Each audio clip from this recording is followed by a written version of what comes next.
Hello friends and welcome to another Star Wars Galaxy of Heroes video. This is Thaddeus from Going Nerdy, and today we are going to review the latest information, or the latest character rework with that of the Nightsisters. And specifically, we're going to be talking about Mother Talzin and what she means to the Nightsisters and how she is going to help the Nightsisters become a more viable team. I'll also compare these to the Ewoks because there are some direct comparisons from the Ewoks to the Night. Mother Talzin, for those of you who don't know, is a character that was introduced in the Star Wars Clone Wars. She is the leader of the Nightsisters. She is a Nightsister witch or something to that extent, and she has a power comparable to the Force. I don't know if it's specifically the Force or if they call it something else, but her character is kind of the leader of the Nightsisters, and she was very instrumental in Asajj Ventress's reaction to or retaliation against Count Dooku. She was instrumental in the creation of SWGOH and the reincarnation or the resurrection of Darth Maul. Now, a lot of the stuff that we saw in the Clone Wars, that we've seen in the Clone Wars, really kind of makes his way to this character, and I think it's really neat how they've done it. They did introduce a brand new ability, which will be interesting. I don't know if it's going to be meta-defining, or if it's just going to be one of those really cool techniques, but I do think that the introduction of this ability is going to be, or going to make the game a lot more interesting and a lot more challenging, and that's what I look forward to. But starting off, we have this Mother Talzin. Like I said, she is a Nightsister. She is a support character. She's obviously on the dark side. The Nightsisters were a very dark and brooding and malicious group. They were BFF with Palpatine for a time, if that tells you anything. So her first ability is called Ichor Lightning, and it deals special damage to target enemy, and if they were plagued, inflict plague for 3 turns. Deals special damage to all plagued enemies, which can't be countered, which is kind of a cool ability. What's interesting about this, it is a basic attack. It is not technically an AoE, but it does have an AoE, kind of an AoE component to it. But because this is one of those things that it can't be countered, this is really kind of neat because it does kind of negate those high counter teams that would decimate a character who did AoE. Plague is units lose 5% health when inflicted, and at the start of their turns is immune to all allied dispels, and loses all stacks of plague when healed to full. Now, what's cool about this is plague stacks, and I've heard it compared to Emperor Palpatine's electrocute or shock, that basic of his. But unlike that, this stacks, and so it's going to be doing a 5% health reduction every time a character is inflicted by it, or every time a character starts their turn. But that's going to stack over and over and over again. Now, I don't know where it stacks or where the stack stops. I would assume probably 3 or 5, but who knows? We have 3 stacks here shown on this GIF, but like I said, who knows? Her second ability, Dark Magic, this is her first special, deals damage to all enemies and inflicts plague for 3 turns. This attack ignores protection. I think that's kind of cool because one of the things that we've seen a lot of lately is just some really, really powerful characters with some just beefed up protection. And you have to obviously get through all of that protection before you can start taking off their health. This ignores that completely, and I love that. It's going to make characters like Baze and well, just any tank really is going to make it more easy to kill them. So that's nice. I like that. Her second special, Spirit Blade Assault, deals special damage to target enemy and calls all Nightsisters to assist. If any enemies are defeated, all Nightsister allies are revived and recover 100% health. Okay, so if you have a Nightsister who is dead, they will be revived for a time, or at least for that ability, to attack, and then if an enemy is defeated, then they stay. Leader ability: the Great Mother. Nightsister allies have a 50% potency and 30% speed. When a Nightsister ally uses a special ability, they inflict plague on the selected target for 3 turns, which can't be evaded.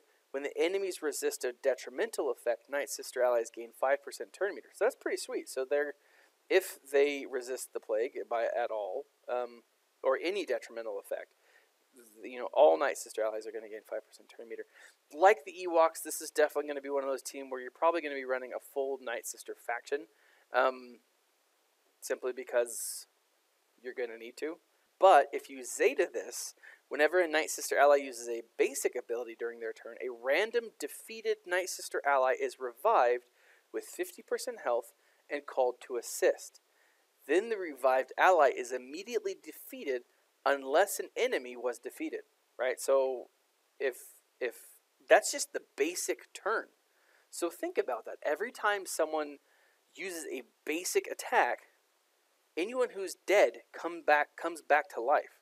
So we have zombies introduced to the game. That's kind of neat, right? Because it doesn't bring them and keep them in unless you've defeated someone. But it's definitely a powerful ability. So if you use a special ability, you're going to throw plague on your enemies. If you use a basic ability, you're going to have a Nightsister come back and help you out. What's interesting about this, though, is this is only, and it seems like this at least, maybe they'll correct this if I'm wrong, but this is only if that character has been defeated. So it's not that every basic ability is going to have, every time someone uses a basic ability, you're going to have someone come in and help. That's what that special ability does. That's what the Nightblade does. But that's what the Spirit Blade does. The Spirit Blade Assault does, right? If enemies are defeated, all out Nightsisters are recovered and revived and recover 100% health. So that's a pretty sweet ability, right? That's the most powerful revive in the game currently. But this Zeta ability is going to be pretty sweet because the Nightsisters, I don't know how effective they're going to be against some of the other teams. They don't need to be necessarily if you can keep reviving them. Even if you don't revive them, just keep attacking. It's going to be effective. So her final ability, Unique Plague Bearer. At the start of each turn, if they are plagued and Talzin is active, they inflict plague on another random enemy, which can't be evaded or resisted. Whenever, and then the Zeta for that is whenever any unit falls below half health, Talzin gains 35% turn meter. So she's going to go often, right? If you can get the characters over and over again. And the fact that like her leader ability gives plus 30 speed to all Nightsisters is going to be a very effective ability. I think, here in the general strategy, it does say that Mother Talzin brings a completely new and fresh gameplay experience to the Nightsisters, which, let's face it, wouldn't have been hard because, the Nightsisters weren't necessarily a great faction. They had some players, and, we all got Talia in the beginning, and, Asajj is decent, but not the best. But I think that it's going to be interesting. It says, in the heroic tank raid, she offers an impressive amount of AoE damage through the use of Plague, combined with Ichor Lightning. Spirit Blade Assault has the ability to revive all Nightsister allies, creating a powerful sustaining mechanism which allows Nightsisters to recover from the would otherwise be a weak raid attempt. Additionally, Plague Bearer makes Talzin a must-have for Nightsisters, whether she is under Asajj lead or her own, and will ensure she is a mainstay of the squad for many, many full moons. Now, when I see this, I think of the Phase 3 in even Phase 1 in the tank raid, where you have so many characters that are there. If you have a fast team that can throw plague on those characters, even if they die, Talzin will bring them back to life, and they're easy to defeat. So if they die, they can be revived pretty quickly. And I like this. I think that might be what their intentions were. I mean, if you look at the final battle in Clone Wars, between the droids or the Separatists and the Nightsisters, it is essentially the Phase 3 of the tank raid, but just set on Dathomir, or one of the moons of Dathomir. I can't remember, but it'll be interesting to see how that plays out. Now, it says in PvP, Talzin is crucial to a top-tier competitive Nightsister squad. She is the only source of plague, a new debuff unique to Nightsisters. Here's the thing. Not enough people, and this is where, again, I bring in Ewoks. PvP, right? Now, we don't know what the guild versus guild PvP, or that next iteration that they're coming out with somewhere soon. But it'll be interesting to see who gears these players up.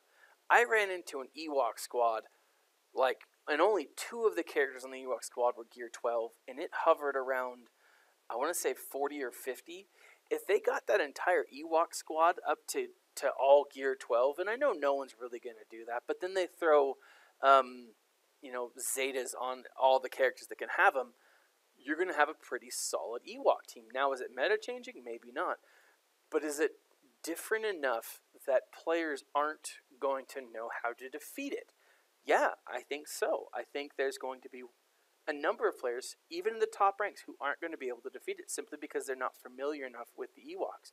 And I think that's what we're going to see here. I think, at least initially, if you do invest in the Nightsister team, and I think everyone should invest in them eventually. Don't drop what you're doing now. Don't drop what you're farming now. We don't know how Talzin's going to be introduced, so don't freak out. But, I mean, if you've got a piece of gear that you don't have anywhere else to put it on, throw it on a Nightsister. If you have a mod that could work for them, throw it on a Nightsister and do what you can there. But what I'm thinking is, enough people aren't going to be familiar that gearing them up is going to be beneficial. They may potentially, and I'm going to call it now, they may potentially take the place of the clones in the HAT raid. Maybe they're not. We'll see. That is going to be interesting, but I do think that Talzin is going to be a very fun character for us to play. We shall see. I don't necessarily know, but I'm excited to learn more, and I'm excited to see what the game changes bring to the table to show us as far as gameplay footage and what it looks like. So that's Mother Talzin, but she is not the only character that we have received this week, or even today. We have been given reworks of all of the characters. So Old Daka, her basic is Insightful Blow. Deals physical damage to target enemy with a 75% up from 60 chance to stun them. Deal physical damage to a random enemy with a 55% chance to stun them for 1 turn. So you have some stun. Daka was a good stunner.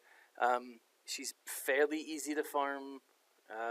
If you're doing your Cantina raid, she should be easy to farm.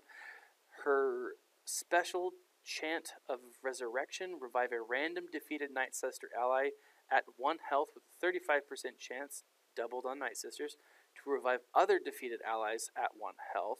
All allies recover health equal to 50%, up from 30 of Old Daka's max health. Not terrible, not bad. It looks like she has a new leader ability. Nightsister allies gain 50% up from 10 health and 50% up from 40 defense. Not bad, not great. Unique Serve Again reworked. When another ally is defeated, Daka gains 50% turn meter, and the cooldown of Chant of Resurrection is reduced by 1. When another ally is revived while Daka is active, then the ally gains 20% turn meter and gains offense up and defense up for 2 turns. And Zeta upgrade only, Old Daka gains 10% max health stacking until the end of the battle. Wow. That's going to be interesting to see how that plays out. How long can Old Daka stand? How long can Old Daka with that Zeta stay alive against a current meta team? We'll see. I think that'll be interesting when some of those lesser Nightsisters start dying off. They're going to start coming back, and they're going to come back 50% of Old Daka's max health. I mean, if you have a ton of health on her, and all of a sudden you're throwing, she's got like an additional 10 stacks of energy. That's powerful. Now, in arena, that may not, you may not get that many times for her to that many stacks on her. But in a raid, yeah, I think that's going to be pretty potent. Moving on to Asajj Ventress, her special, Strike Fear, dispel all buffs on all enemies, and Nightsister allies recover 40% health. For each buff dispelled, that enemy has 50% chance to lose 20%, up from 10 turn meter, and Nightsister allies recover 10%, up from 9 health. This cannot be evaded or resisted, and it looks like they adjusted the cooldown to 3. Endless Wrath, her other special, deals special damage to all enemies and inflict defense down for 2 turns. Not the best. Her leader ability, Nightsister allies have 30% up from 28 speed, plus 30% offense, gain 50% turn meter whenever they fall below 100% health, and 50% chance to remove 20% turn meter whenever they damage an enemy. This turn meter removal can't be resisted. Not terrible. Her Zeta upgrade, 25% turn meter reduction chance plus 10% turn meter reduction. Nightsisters gain 50% turn meter when they fall below 100% health. Now her unique, the reworked here, when any ally or enemy is defeated, Asajj gains 35 down from 50 turn meter and gains 15% offense, 15% critical chance, and 5% max health stacking until the end of the encounter. Asajj has 15% speed for each enemy with no debuffs. Okay, now here's the thing. You have two very crappy Nightsisters. Now I think they got a rework as well, but they're gonna die. And if they die often, Asajj just keeps getting better and better. That max health with old Daka's max health is going to be one of those things that just keeps going. Now, it does say max health stacking, not critical chance stacking. So maybe it's 5% critical chance stacking or 15% critical. I'm assuming that that's not the case, but even max health stacking with old Daka's health stacking is going to be an effective, or old Daka's rework. I think that's going to be an effective way to keep this group going. The survivability of the Nightsisters, I think, has just become has just increased quite a bit. So now moving on to Talia, she is the first character that we really get in the game that's a dark side character.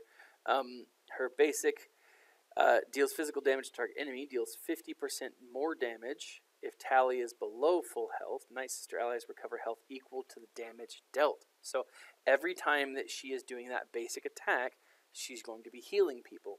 Now keep in mind that every time she does that basic attack, any Nightsister who is dead is going to revive at 50% health for 1 turn, come back, and do some more damage, right? But then, if they defeat that ally, then they're going to be revived under a Talzin lead with, whatever her max stacking health is.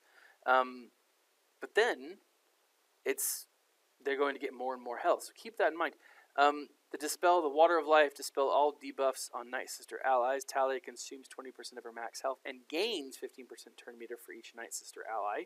So she's going to be going again pretty quickly. Other allies recover 50% up from 40 max health and gains 30% turn meter, which means they're going to go faster again.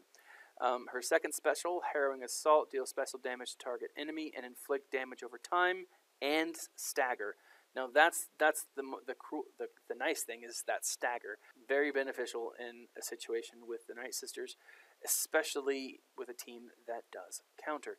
If Talia has full health, consume 10% of her max health to deal double damage. Otherwise, she immediately uses Draining Strike. Okay, so if she has full health, she'll go down 10% health. But if she doesn't have full health, she'll immediately do her basic attack again, which will deal 50% more damage if she's below full health. That's going to be pretty powerful, right? So that's a double attack, essentially. So, which, again, every time she uses that basic attack, Nightsister allies recover health equal to damage dealt. So, again, Talia now increases the survivability of the Nightsisters. Acolyte, looking at her basic, deal physical damage to target enemy with a 70% up from 55% chance to gain stealth for 2 turns, and if Nightsister Acolyte has stealth, she attacks again, okay? So again, that basic attack, if someone's dead, they come back. If she kills someone, boom, right there. Sacrificial Magics, her special, deals special damage to target enemy. On a critical hit, gain 30% turn meter, and dispel all debuffs on a random Nightsister ally.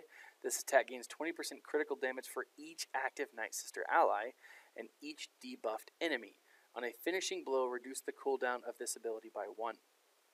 So that's going to be pretty sweet. Nightsister Acolyte has a 25, up from 15, chance to recover 20% health on a critical hit. While Nightsister Acolyte, it has stealth. She has plus 50% offense. And then let's finish up with Nightsister Initiate. Her basic reads now, deal physical damage to target enemy and inflict damage over time for 3 turns. On a critical hit, inflict damage over time for 3 turns. I wonder if that stacks. Deal physical damage to target enemy and inflict damage over time for 3 turns. On a critical hit, inflict damage over time for 3 turns. So is that an additional damage over time? We'll see. I don't know. All allies gain critical chance up for 3 turns, then deal physical damage to target enemy. That's her cut down. So that's going to be good. All allies are going to need that critical chance up. Deal physical damage to target enemy, her Severing Strike, and inflict buff immunity for 2 turns. So that's cool. Now her unique Nightsister Retaliation. If Nightsister Initiate has full health, she has a 100% counter chance. Otherwise, she has 100% offense. So when she doesn't have full health, she's going to, oh my gosh, I think that's powerful. Right? So you're going to want a ton of offense and probably critical chance up on her. Now her Zeta has a plus 30% counter chance and a plus 50% offense. So when she doesn't have full health, she has 150% more offense. Yeah, that's crazy. So if we go down here, it's going to show, different, and I'll leave links for those of you guys who don't go to the forums. I'll leave links to this content in the forums. But here's the thing, guys. While I don't necessarily know that this is going to be arena changing or meta changing, I do think that this is going to have a major impact on what we're going to see, or how often we're going to see the Nightsisters added to the game. And so I think more people will play them. I don't think you need to drop what you're doing, drop what you're farming to start farming these characters. But I do think they're going to be a viable addition to the game. I think they're definitely going to be interesting. I think they're definitely going to be a crew that you're going to want to have eventually. And I think they're going to play a pretty big role in the tank raid, and quite possibly in whatever dark side territory battle we're going to see in the future. Now, since we don't have any information on that new territory battle, as far as when it's going to be launching, it's important. Like I said, farm them in the background, get your Nightsisters up, but don't break your back to do it. It's definitely a team that you're going to eventually want. It may not be the team that you want right now. So, what do you guys think about this new Nightsister rework? Are you excited? Do you like it? Do you not like it? Is it too little, too late? Leave a comment in the section below. Subscribe, like, let us know. Let me know what you guys think. This has been Thaddeus from Going Nerdy. And as always, stay nerdy, my friends.